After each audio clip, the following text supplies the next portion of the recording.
நிர்வாகிகள் மற்றும் மாநில நிர்வாகிகளுடைய 2 நாள் பொதுக்குழுவான நடந்து கொண்டிருக்கு. விஸ்வ இந்து பரிஷத்தினுடைய வேலை முறையில் இந்துக்களுக்கு சம்பந்தப்பட்டிருக்கக்கூடிய உள்ளூர், பாரத தேசம், அதோடு சேர்ந்து வெளிநாடுகளில் இருக்கக்கூடிய விஷயங்களை பற்றி நம்ம ஆராய்ச்சி பண்ணக்கூடியதும் வேலை செய்யக்கூடியது அமைப்பு.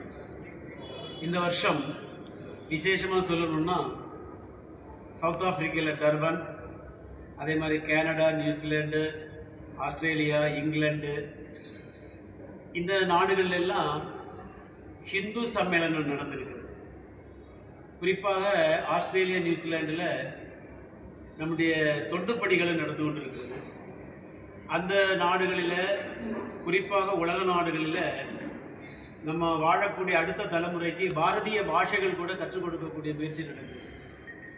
அதோடு சேர்த்து சம்ஸ்கிருதத்தையும் கற்றுக் கொடுக்குறோம். பாரதிய மொழி தான் அதெல்லாம். இது ஒரு பக்கத்து வேலை. ரெண்டாவது, ஹிந்து சமுதாயத்துக்கு உலக நாடுகள் எங்கெல்லாம் பிரச்சனை வந்தாச்சுன்னா அதுக்கு இருக்கக்கூடிய பரிகாரத்துக்கு சட்டபூர்வமாக என்ன செய்ய முடியுமோ அதெல்லாம் பண்ணிக்கணும்.